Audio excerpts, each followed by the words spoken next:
আর মাত্র 2 দিন পেরোলেই পবিত্র ঈদুল আজহা। আজ থেকে শুরু হয়েছে ঈদের ছুটি। প্রিয়জনদের সঙ্গে ঈদের ছুটি কাটাতে ঢাকা ছাড়ছেন লাখো মানুষ।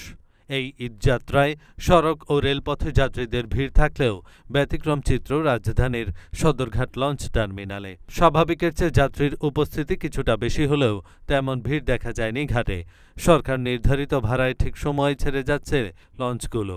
এতে করে স্বাচ্ছন্দ্য নিয়েই ঢাকা ছাড়ছেন যাত্রীরা। শুক্রবার সকালে সদরঘাট লঞ্চ টার্মিনালে এমন চিত্র দেখা গেছে। সরেজমিনে দেখা যায় টার্মিনালের পন্টুনে বাঁধা আছে চাঁদপুর ইলিশাগামী সারি সারি লঞ্চ। লঞ্চগুলোতে যাত্রীর বাড়তি কোনো চাপ নেই। এখনো কিছু কিছু লঞ্চে কেবিন খালি রয়েছে। যাত্রীর চাপ কম থাকায় লঞ্চ কর্মচারীদের তেমন কর্মব্যস্ততাও নেই। লঞ্চ সংশ্লিষ্টরা জানিয়েছেন, বিকেলের দিকে যাত্রীর চাপ আরও বাড়তে পারে।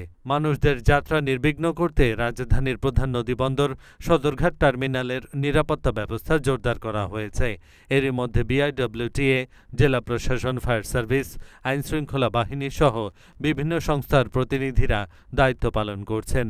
এছাড়া সদরঘাট লঞ্চ টার্মিনাল থেকে যাত্রীদের সেবা দিতে চালু করা হয়েছে বিশেষ লঞ্চ। এহসানুল হক, ঢাকা পোস্ট।